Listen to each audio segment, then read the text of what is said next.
Yes.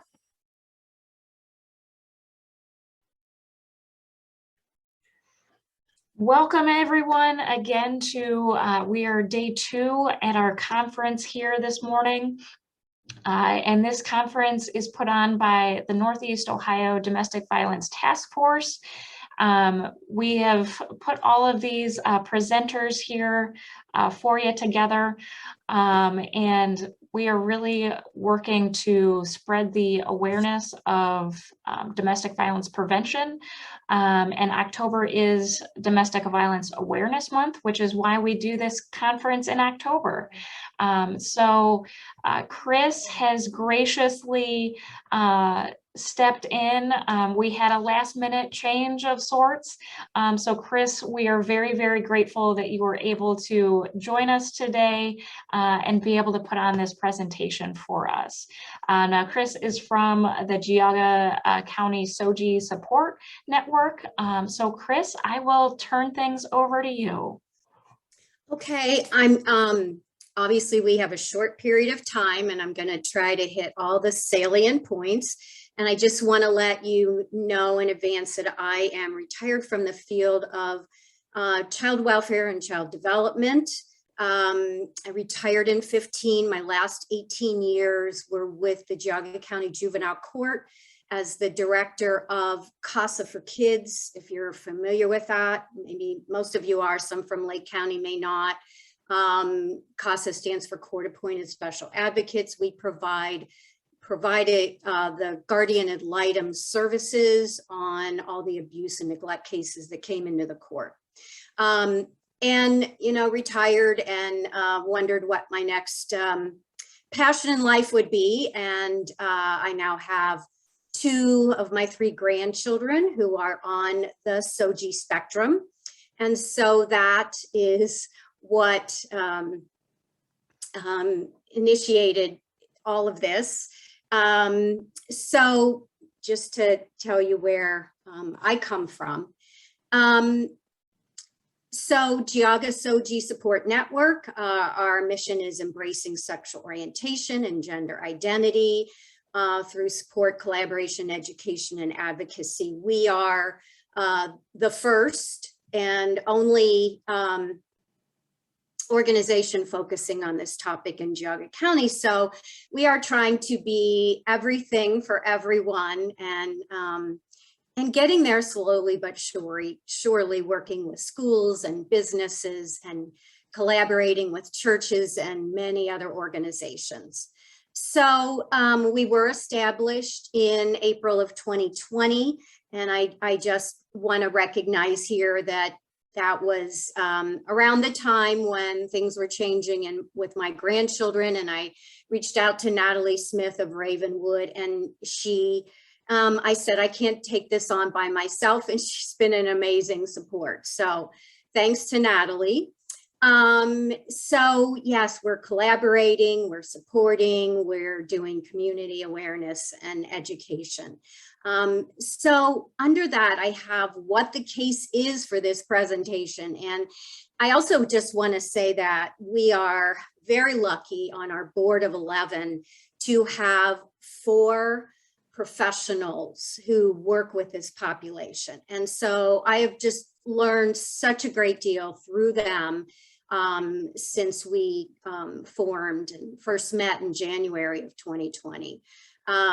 We have a psychologist from the Cleveland Clinic who has specialized in this area for 20 years.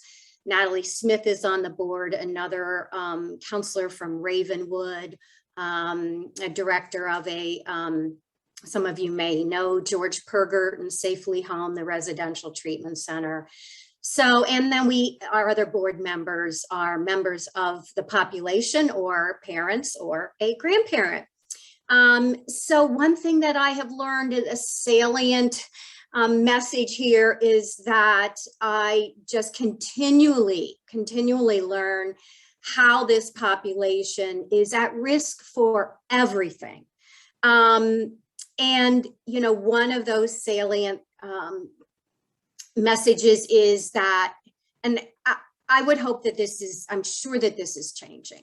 but we need to get the message out there. As service providers, there has been, and still to some extent, some discrimination by service providers. Unfortunately, there are still service providers out there who do not understand this topic. And even sometimes they may not have the intent to give, messages of that lack of understanding. And so as a result, this population is reluctant a lot of times to reach out for the help that they need.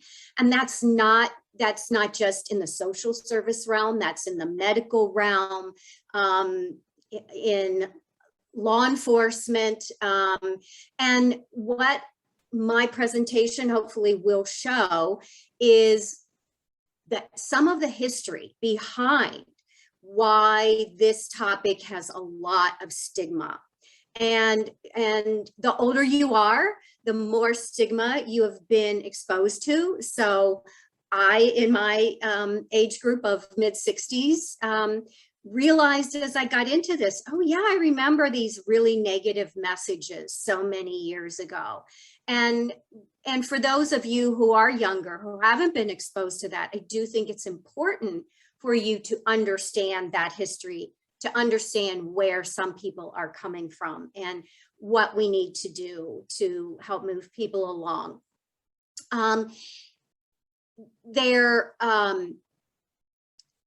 I just lost my train of thought here. But anyway, so this initial case for this presentation is, and I put the link below that, but beyond what I have time to do for you today is this is an amazing resource about LGBTQ. And it's a collection of works from many leaders in the US focusing on violence within the LGBTQ communities. So this source has a lot of articles and organizations working in this area that you can utilize beyond today. And I also just want to let you know that I can provide this PowerPoint presentation for you, but I also have it in a Word document with a little bit more detail so that, sometimes the PowerPoint presentation isn't the best thing to work off of for resources, but I can provide it in a Word document. So don't have to be writing all of this down. I know what I wanted to say before. I know that this is about domestic violence and focusing on domestic violence, but this population is at risk for just a lot of violence. And I will talk about that a little bit more in this presentation. But, in regard to domestic violence, it has been found that they are at risk at the same level as the general population or even a little bit higher. But in regard to violence in general, unfortunately, and we are going to talk about this a little later, but Cleveland, Ohio is unfortunately become known as the capital of murder for Black trans females. Since 2013, there have been 10 murders in the Cleveland area, and that's higher than any other city in the US. So that's unfortunately where we're at. So defining this topic, and very quickly, and if we had more time, there's a great introductory video that's 6 minutes long that really gives a great overview. But sexual orientation, a lot of people just like to say, is who you go to bed with. It is the inherent, unchanging, and enduring emotional, romantic, and attraction to people of the same gender. Gender identity is who you go to bed as, your innermost feelings of who you are. And you know, if we had more time, we have this amazing board member who's 69 years old. She realized, you know, born and assigned male at birth, and realized from a young age that she did not feel comfortable in the body that she was in.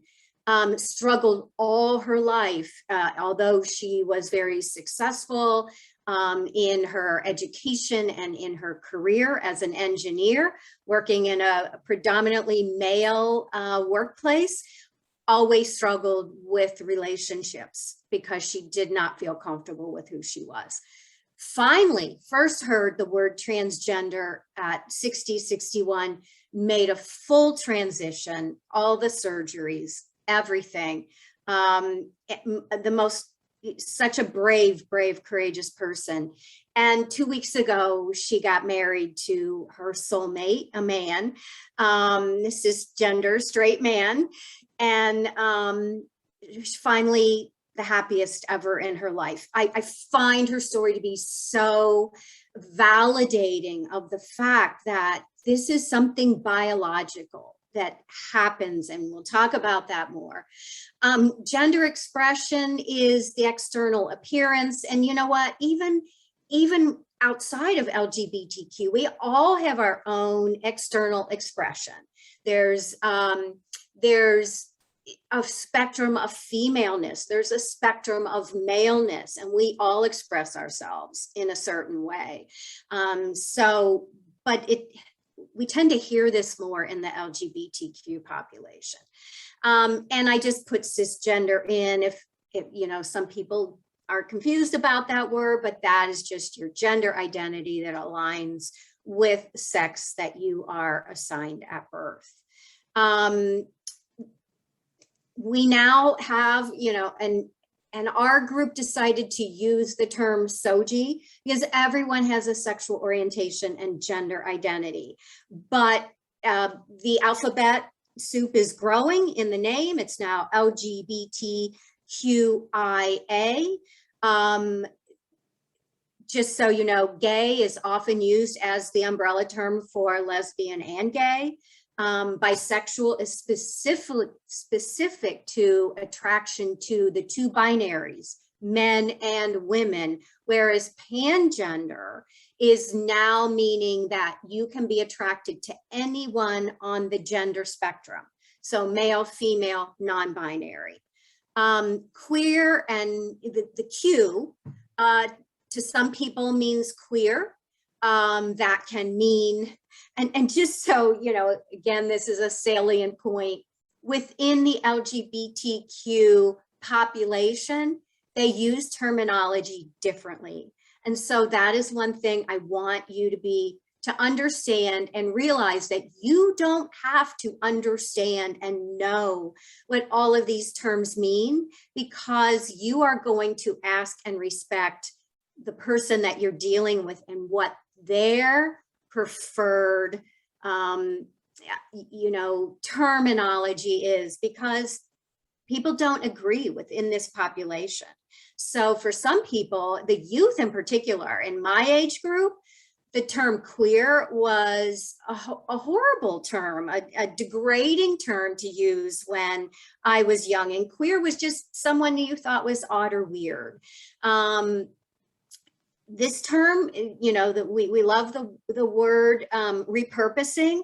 I think of this word as being totally repurposed by the youth. They love to say, "Oh yeah, we're queer," you know, and so it does not have a negative connotation for the youth. And it can be a big umbrella term, or it can be, you know, fall somewhere on the spectrum.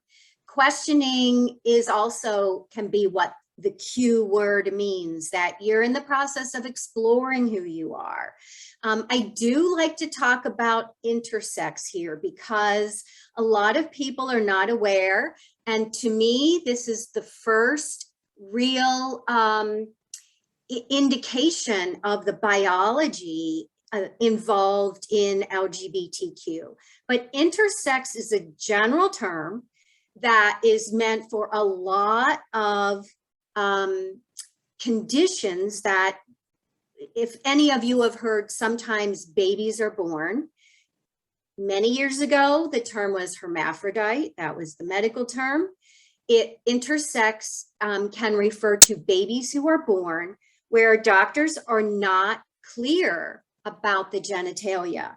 This actually happens in about 1 in 1,500 births, where a baby is born and the doctors are not sure about the genitalia. Years ago, that was a horrible situation, and I'm sure for some families it still is, where we can't tell you if you have a boy or a girl. Years ago, the fix for this was do surgery, pick one or the other, do surgery. And then I worked for a hospital, a children's hospital in Cincinnati, where years later, around 7 years of age, this family comes back and says, well, this sex was chosen at birth, but now our child is expressing their gender as the opposite gender. So now the feeling about this is that you do nothing about it and you wait and see when the child is a little bit older what gender they are choosing. I'm sure that is still very difficult for families, but the other thing about intersex being an umbrella term, a child can be born, it can be clear that they're male or female. Later in life, they have a surgery for some reason. The doctors go in and find out this has been a female, clearly by genitalia is a female, but internally has gonads. So this is some people who have both reproductive systems. And so, my feeling right away is if we know this exists, then there can be these mix-ups in biology that also explain, in a biological sense, LGBTQ and the whole spectrum. And again, I'm going to talk about this a little more later. Agender is just not identifying as a particular gender, also known as non-binary. The numbers in Ohio, these are the numbers in Ohio. So, it's not a large percentage of the population. And that is why, again, they often, this population experiences lack of understanding because some people have not had, a personal connection, or they're one of the minorities in our population. And, minorities always have more difficulty. This is where I feel that a salient part of this topic is that it's complicated. There is a lot of history, and the laws, religion, and the psychiatric diagnoses have created a long history of bias against LGBTQIA. And it's even part of our culture. You look at other cultures in other countries or in tribes, our culture has been steeped in the traditional male and female expectations. It's been reflected in our laws, in capitalism, in voting rights, and in property ownership. And as I learned very clearly when I worked with CASA, that you probably all know is in this field of domestic violence where rule of thumb came from. That, that meant that a man could inflict what they thought was discipline back then, as long as it wasn't wider than their rule of thumb. So the USA is steeped in this tradition of male, female, and moving away from this and thinking of, all the in-between, non-binary, or just changing the expectations of males and females has been and still continues to be very difficult, whether it's about, women's rights, women's equality, and now looking at non-binary. there are other cultures. There's about 150 tribal cultures that revere and acknowledge the non-binary. The Native Americans refer to this as two spirits. They highly acknowledge people who have both characteristics of male and female, and feel that that's something to be revered.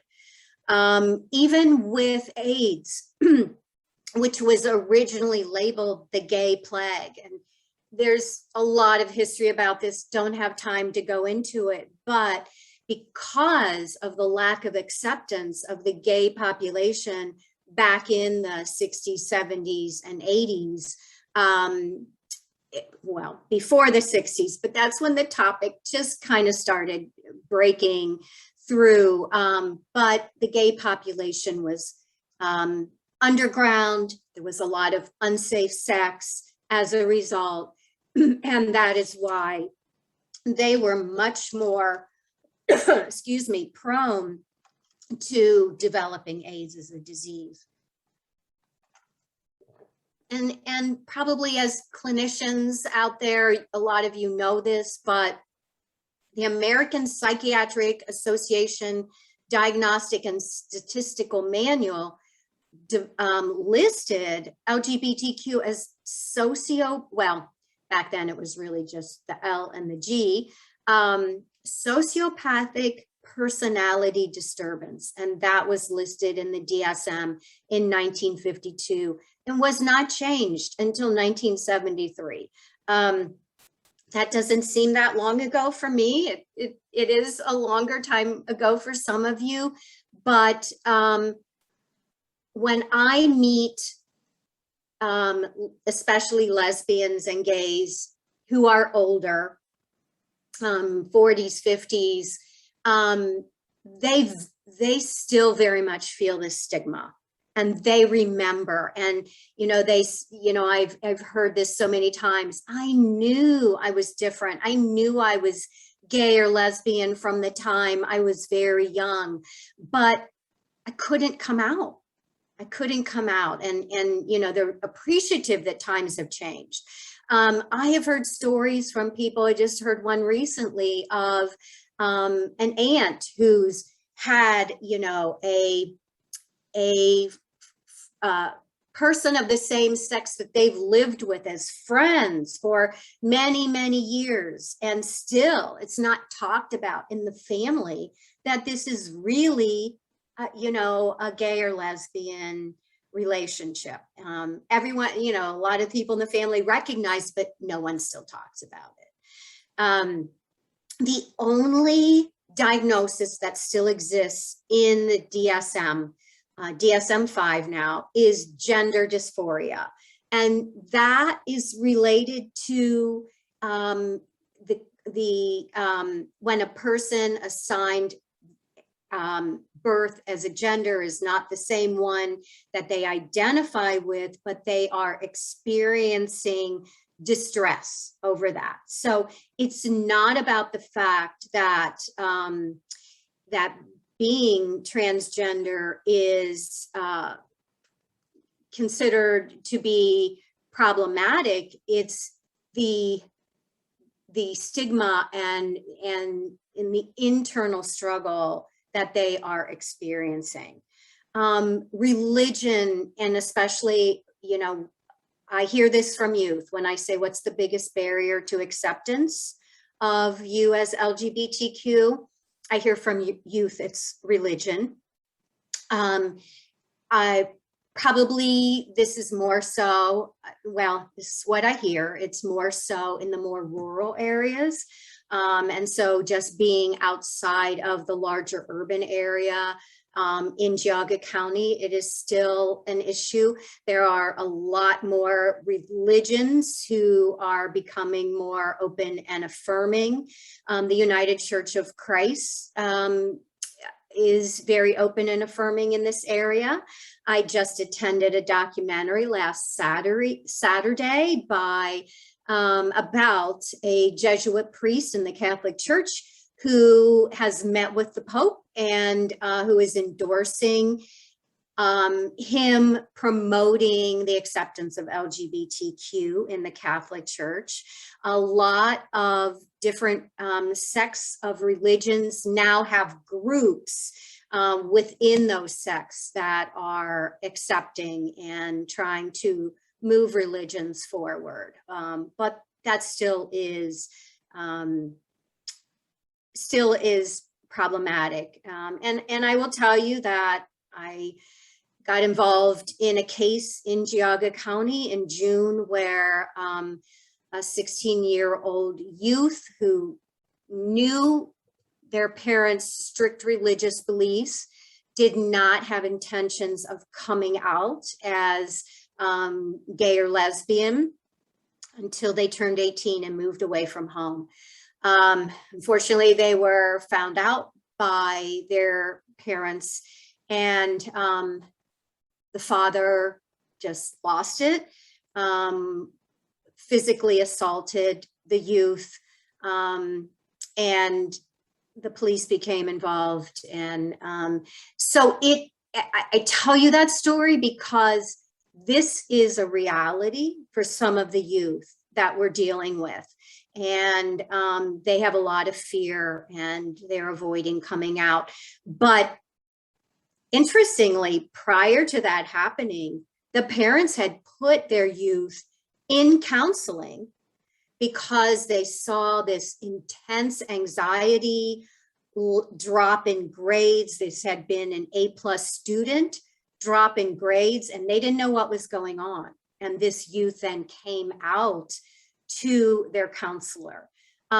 So clearly, when youth cannot be who they are, they suffer from a great deal of anxiety and depression. And that is very problematic.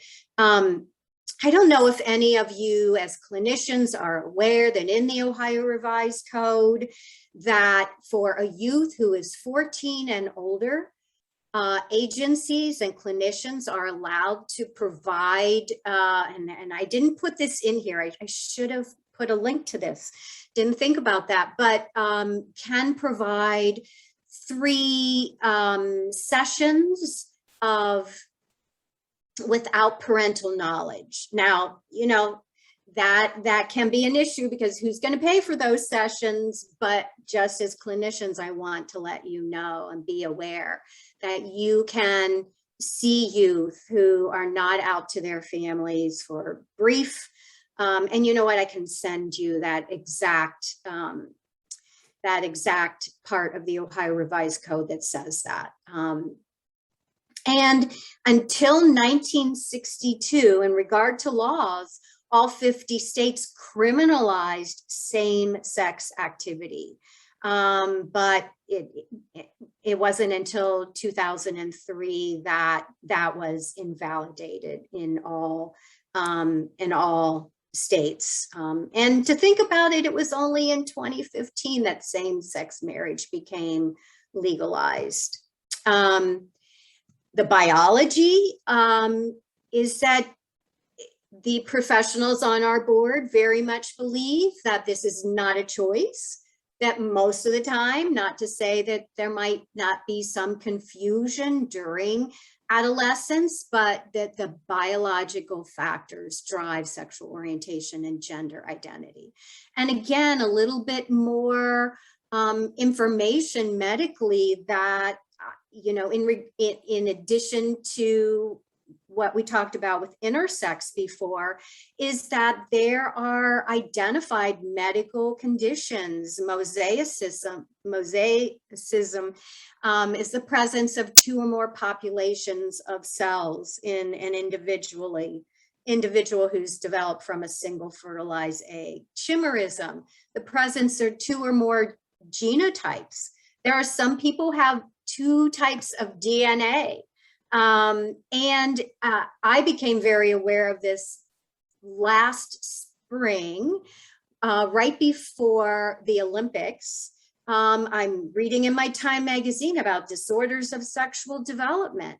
And sure enough, there in the sports world, in the Olympics world, they found there were 2 women from Africa who identified as women, who were identified as female at birth, but their body was producing a higher level of testosterone than what is considered to be normal within a female body. And the Court of Arbitration in Sports upheld a ruling that they either had to take medication to lower their testosterone levels, or they were ineligible to compete. So, you know, there's a lot of biology here. And so my granddaughter came out as transgender at age 4. She knew nothing about this. So we saw female expression starting at ages 3 and 4. So immediately, you know, I start reading and I find this chapter in a book that says, in utero, sexual differentiation of the genitals happens at 6 weeks, but sexual differentiation of the brain, including gender identity and the setting of gender behavior, is a distinction. And these are 2 different neuroprocesses that happen at 2 different times during utero development. And to me, that was the light bulb, is that is what this is about. She never saw herself as a boy. And it's unusual for transgenders to come out that young, but it's not unheard of. Typically, and this is a salient point that I think, you know, we all need to recognize, is that it is more typical that youth become aware of changes in sexual orientation and gender identity when they start puberty. That's when my grandson realized that he was gay. So that's the more typical time. Now, if you look back at populations that, you know, now we're seeing more youth coming out during puberty. And the difference for that is because many people didn't come out until they were adults. They were afraid, they didn't want to disappoint their family.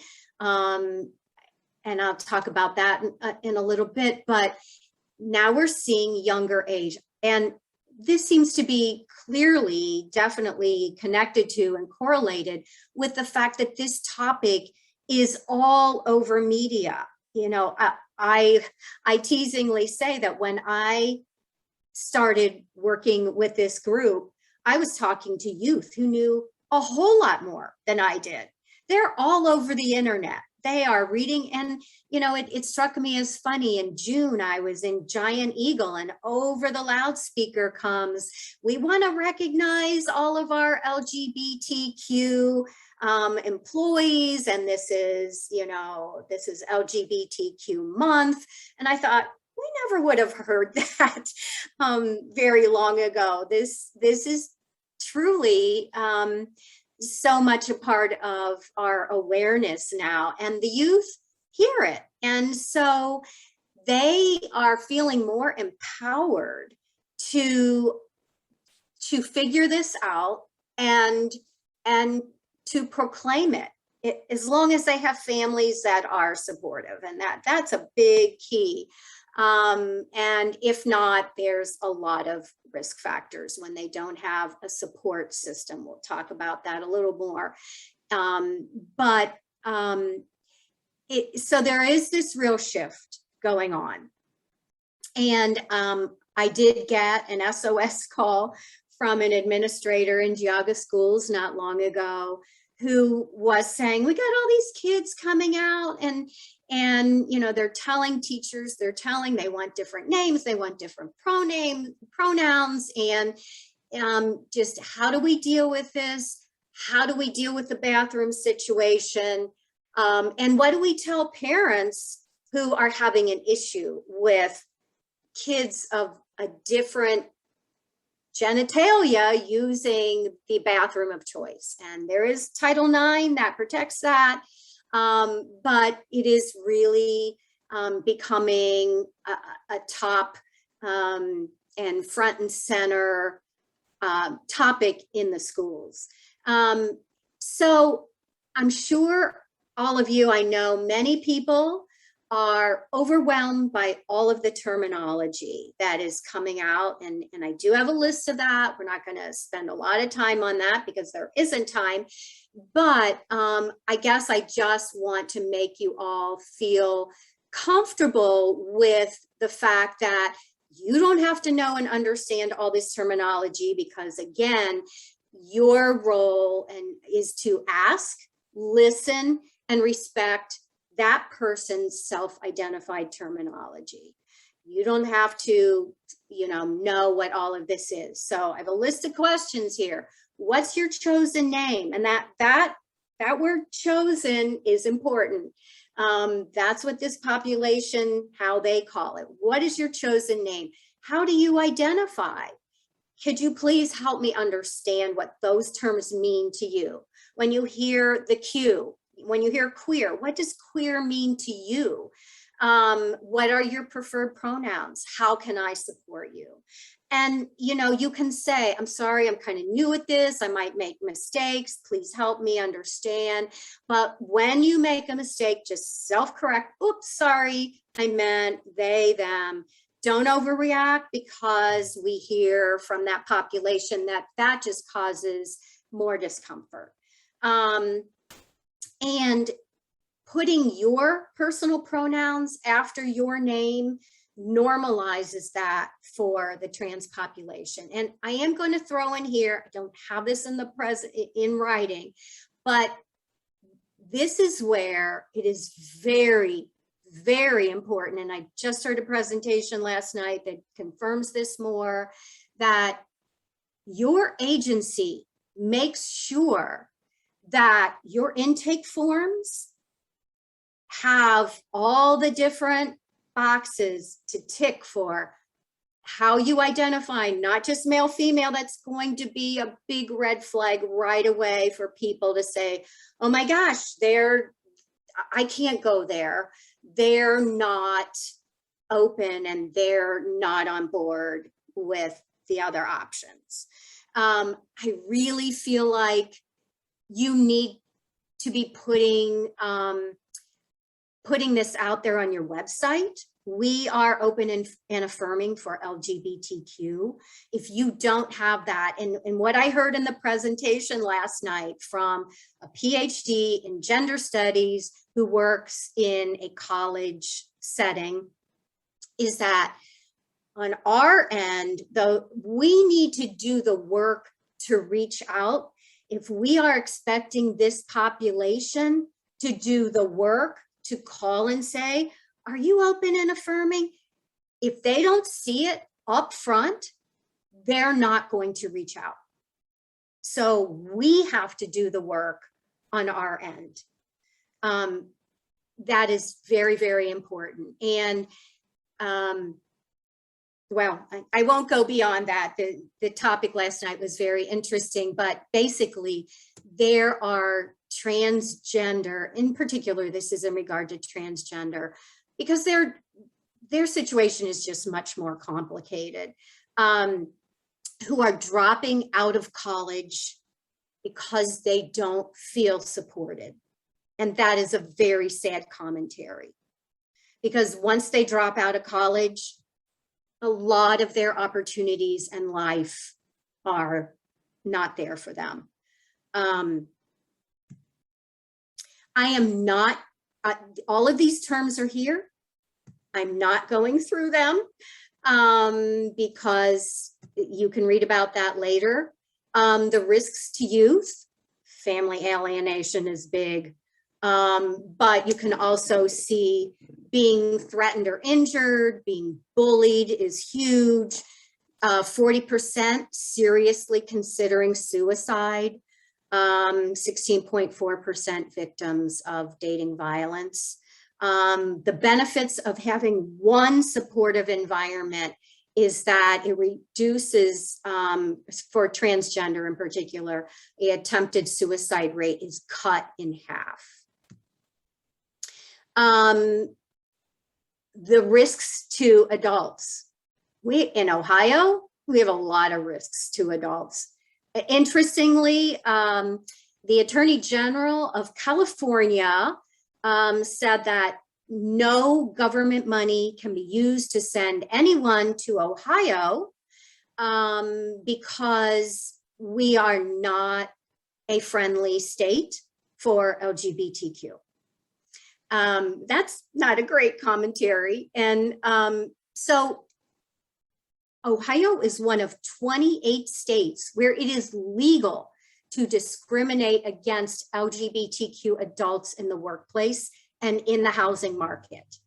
The Ohio Fairness Act was, I'm sorry, I'm going to get really emotional here, was put forth to our legislature 10 years ago, and it still has not passed.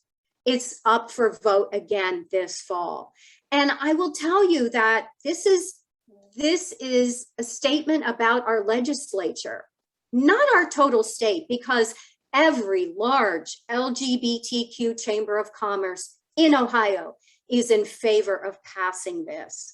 And there are many large businesses who have put out there that they are open and affirming for this population. They have policies that are open and affirming.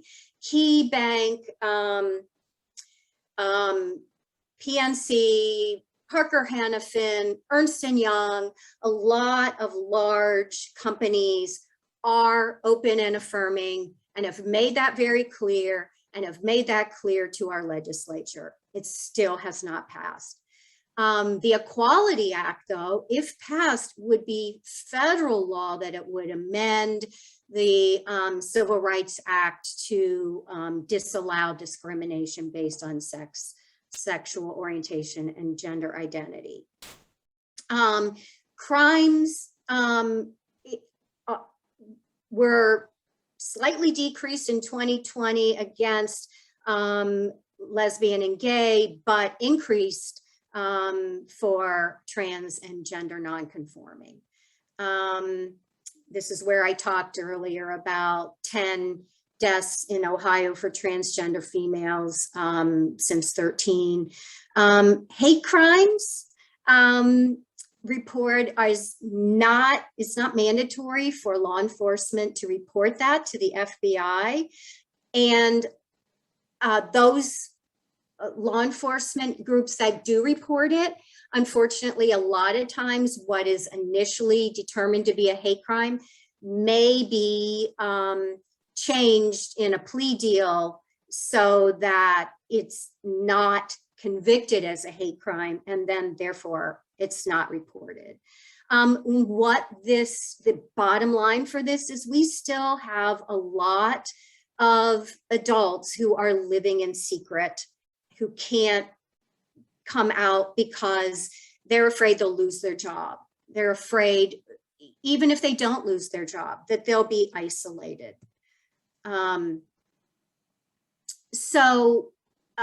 This is a lot of information about domestic violence. So research shows that LGBTQ members fall victim to domestic violence at equal or higher rates. 43.8% of lesbian women and 61.1% of bisexual women have experienced rape, physical violence. So all of these numbers are higher than in the regular population. A lot of them will not call law enforcement for partner violence because they fear the response that they will get. Yeah, so just higher risk for a lot of things. And again, I have the link to that wealth of studies and information on this topic. I know we're about out of time. I'm not going to go over this. These are just comments that are made from what I call view from the inside. You know, we think about coming out as that grand moment when someone finally acknowledges, I am gay, and tells other people. But in reality, the people who live that life say they are coming out all the time. It's not just a one-time deal. So anyway, even if our society was totally open and affirming and there was no societal issues, there still is an internal struggle that people go through when they realize that they are different than what they thought. And it is a process of adjustment, and most parents, even those who are accepting of their children, say there is a sense of some grief and loss, that their child is not who they thought they were. So there is a real adjustment, and it's complicated for those who are going through this adjustment on all sides. It's a struggle for the family and for the individual. These are very respected sources. There are tons of websites out there now, but I chose the ones who I think are the first go-to, where you can get a lot of information. And even now, the Human Rights Campaign, it's a huge website that has a lot of information about new ways to look at religion and the Bible and what the Bible says. And is it really saying that it's a mortal sin to be, lesbian and gay? So I think this is the time for questions, and please shoot away. Hi, Chris. This is Nicole Schreier from Family Pride. I just had a question because I have a client whose sister is looking for a counseling center that specializes in LGBTQ plus individual therapy. I know of one, Colors Youth in Cuyahoga County, but I was wondering if there's any in Geauga or Lake that I could refer them to. Yeah, I think the one that you mentioned is called Colors Plus. They're in Fairview, and yeah, they are great. In Geauga County, interestingly, and yes, I would say that there are some counselors at Ravenwood who deal with this population a lot, but to say they really specialize, we connected, some of our board members connected with a woman who started an organization in Canton, but she was from Geauga County originally. Her name is Teresa Rogers, and I haven't looked her up recently, but she was relocating back to Geauga County this summer in the Chesterland area and was opening up her her counseling. But we, other than knowing about Teresa, we don't have specific agencies that just specialize in this. Haven't gotten there yet. Thank you. That's what I was thinking. And I had recommended Family Pride, obviously Ravenwood and Signature Health, and they're really looking for something more catered. So I appreciate that. And I'll look into Teresa Rogers. Yeah, and also we're in the process of even looking at our website again and putting more resources on there as we learn about them. So please just always, our website we're trying to provide information for everyone, whether you're a parent, you're a person in the population, you're an employer, you're a school, you know. So we're now reorganizing it so that people can figure out what page they want to go to right away, depending on what their role is in the community. So, but please direct people to our website, and it'll be getting better. Thank you. And thank you, Chris. I think we have one more question in the chat, but I know that there are some folks that would want to take a few moments as a break. But for those of you who joined us yesterday, there is a Survey Monkey that will be going out at the end of the day today. And so you need a passcode to complete that. So today the session code for that is allies. And it does have to have a capital A, I do believe. So allies with a capital A. And then Chris, while we are,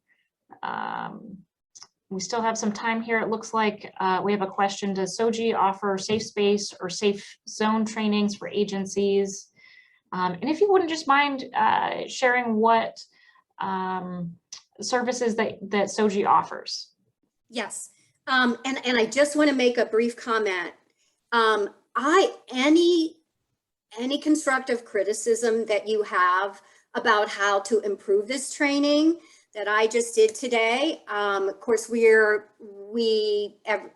depending on who we give it to, we make some adjustments. So, but I would really appreciate any comments that you can give back to me on that. So, we knew when we formed this organization and knew that, you know, originally we thought, well, maybe we just need to provide support groups. And then we realized, no, we need, you know, this community needs everything.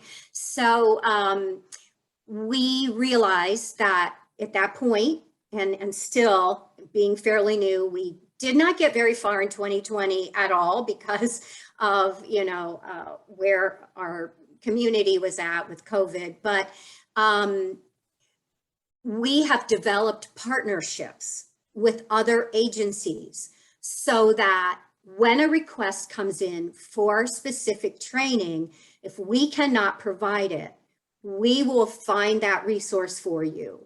So for example, GLSEN, which is one of the resources that I have up, is a national organization that addresses K through 12 education.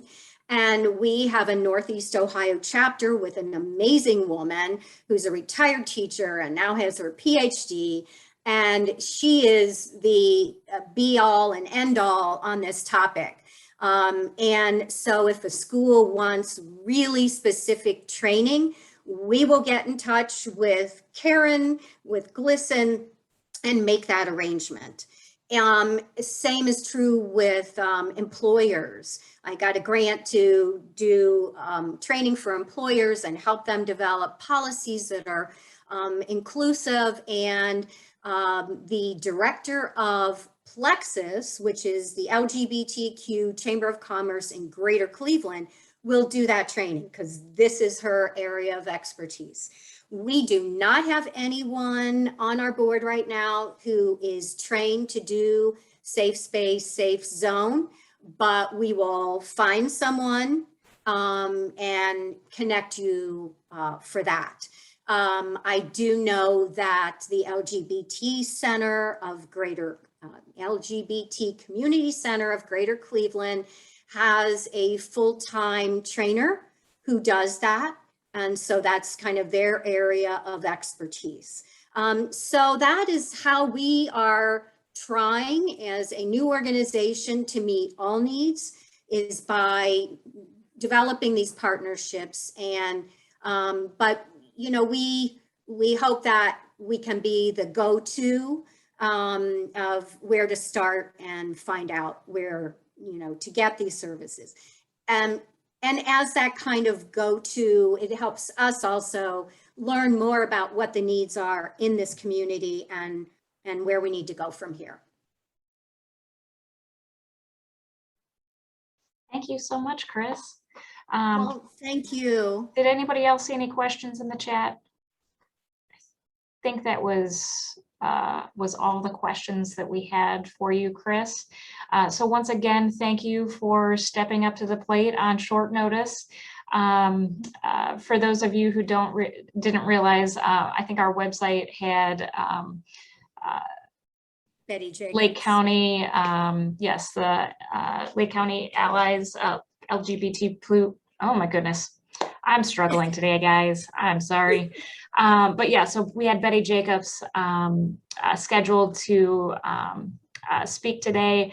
Chris stepped in because Betty Jacobs and their organization is actually getting recognized and getting an award for the great work that they're doing over there in Lake County. Yes, so, and we collaborate with Betty to make sure needs are being met. And I am on a coalition for Greater Cleveland, so Cleveland and surrounding counties, with 30 some different agencies that specialize in this area. We meet once a month. And so that, you know, broadens our perspective of everything else going on. And again, we can be a resource for so many other things that may come up for you. So I really loved having this opportunity. So I was glad to fill in, and I just really hope I met the needs of this group. thank you so much, Chris. Thank you. All right, it looks like we have a few more minutes and then we will be introducing Bobby. So thank you so much, Chris. Thank you.